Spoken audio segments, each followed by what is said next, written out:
Hey, welcome to week 4, and this is going to be lecture 3. So, I want to spend some time. In the last 2 lectures, we've looked at the 7 deadly sins for leadership and reflecting upon those and trying to understand how and where those impact our lives. Now, I want to turn to the narrative of Scripture, and I want to look at one specific set of instances that I think reflect the nature of leadership spiritually and how ultimately that may impact us.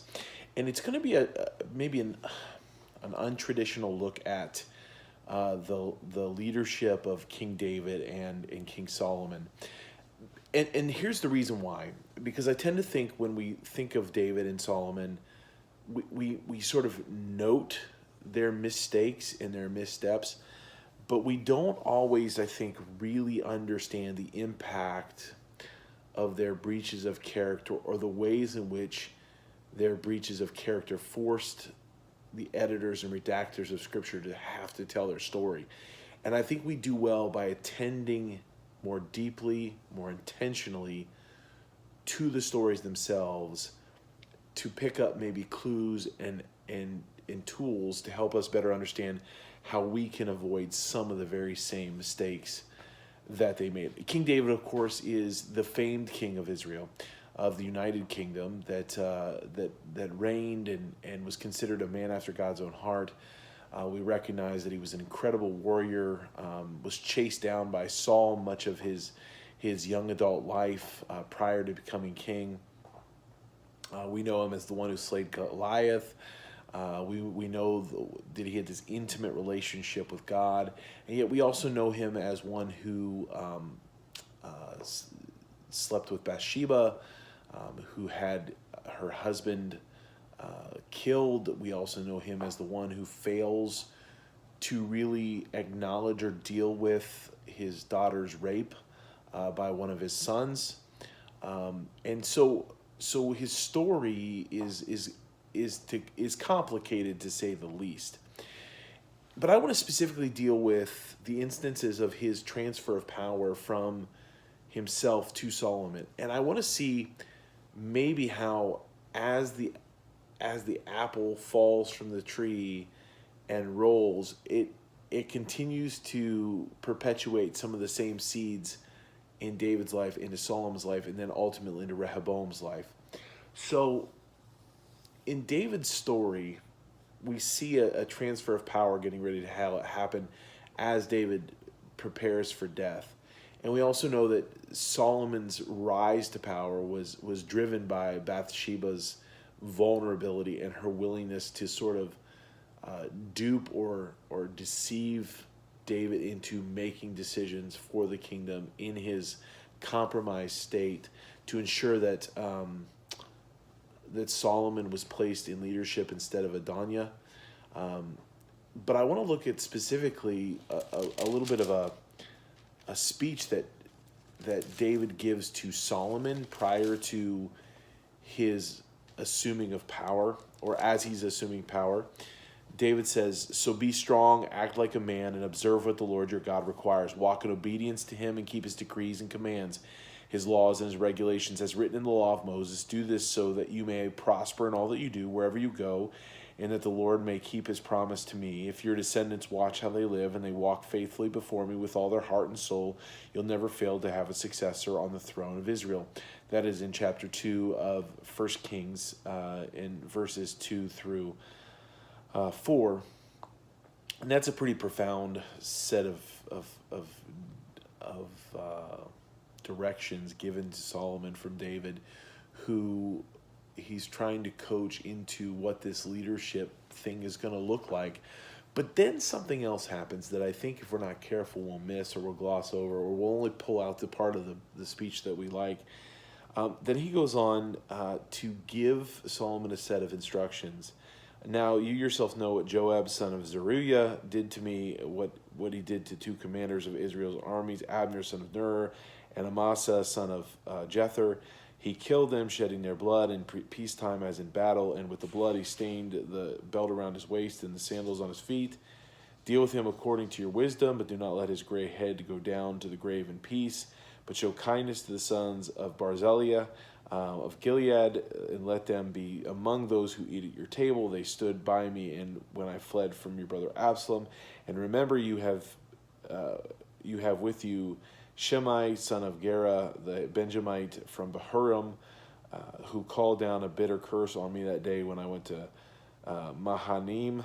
And I'm massacring these names, and I apologize. I actually read Hebrew, but I for some reason I struggle when reading Hebrew out of English. When he came down to meet me at the Jordan, I swore to him by the Lord, I will not put to death you by the sword, but now do not consider them innocent. You're a man of wisdom. You'll know what to do with him. Bring his gray head down to the grave in his blood. Now, why did I read that extensive piece of passage? Because I think this is one of the things that affects David's capacity to lead well or to be considered a great leader, is that he leaves so much unfinished. He basically passes down his junk to his son. He fails to have the kind of courageous conversations. He fails to take the kind of courageous action necessary at the time, and ends up front-loading his son's ministry with his baggage. And I think as leaders, we have to be careful not to do that. We have to be careful not to pass on our baggage to other leaders. In failing to have a conversation with a problematic congregation member or a leader in the church, that we don't continue to push that off until eventually it lands in the lap of one of the other leaders, either that falls with us or one of the staff members that are on our team. It actually reminds me in a really odd way of Michael Scott from The Office, who continues to pull in Dwight as the assistant to the regional manager every time he has to make a hard decision, because he wants to sort of defer that or deflect that upon Dwight. And I think in some respects, David's failure to handle his own business makes his business his son's business, which I think front loads his ministry with some unfortunate baggage. And I think that's something we need to attend to as we're considering the nature of leadership. But also then I want to read the description of David and Solomon as given in 1 Kings, and I want to talk about that for just a moment, because I think again it's important for us to consider as we move forward in our concepts of leadership. Now listen to how Solomon is described in chapter 3. Now this of course is the chapter in which Solomon requests wisdom. He's offered anything by God and he chooses wisdom, which is to say that Solomon has a great start. Now his finish is not so good, but listen to this. Solomon in verse 3, Solomon showed his love to the Lord by walking according to the instructions given by his father David, except that he offered sacrifices and burned incense on the high places. Now, I will say that verse 3 of chapter 3 is about as a polished a verse that you could give to someone's leadership. It says he basically did a great job, except that he offered sacrifices and burned incense. That is way polished over, considering what really happens in his story. It will be his betrayal of the covenant. It will be his idolatry and being drawn off course by his concubines and wives from foreign countries that will ultimately end up sowing the seeds for the demise of the kingdom and the division of the kingdom into the northern and southern kingdoms to be lived out in the life of Rehoboam. It will be Solomon's perpetual state of conscription of labor, and his failure to employ the very wisdom that he'd been given and gleaned for others to himself and to his own leadership. And I think we have to be careful of that. I think it's really important for us to recognize that the very thing that we would call others to are the very things that we have to be able to implement in our lives. But I want to ask you a question. In your leadership, how much polish would be required of your story? Would someone have to polish your story really carefully so that they can paint the best possible portrait, even though there were significant issues at work in your leadership? And then I want you to hear what it says of King David. So Solomon answered, "You have shown great kindness to your servant, my father David, because he was faithful to you, righteous and upright in heart. You've continued this great kindness to him and he'd given him a son, so it sits on his throne very day.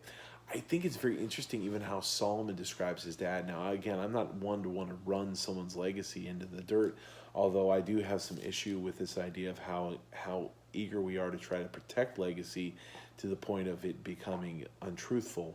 But I want to suggest that maybe Solomon tells a story that required several footnotes. So as it says, he was righteous, he was faithful, he was upright in heart. We could track back and trace all the times in David's life where that wasn't altogether true. So in the telling of this story, it feels like there needs footnotes on the bottom that say, except for when, or this actually happened, or this was the reality of it. I'm really, I guess I'm asking you this question in this lecture as you reflect upon David and Solomon's leadership. And again, I think the apple falls not far from the tree, right? It continues to roll down the hill and sow seeds that ultimately will lead to Rehoboam dividing the kingdom, failing to take wise counsel. I don't think these things happen in a vacuum. I think they're the result of the generations that come before. And I think that's really, really important for us to recognize. So I want to ask you the question. If you were to stop leading right now, how much polish would someone have to put on your life in order to make it shine a little bit brighter to protect your legacy? And the second thing I would ask you is this. How many footnotes would your story require? If someone was to say, they were a great person who did great things, how many footnotes would your story require?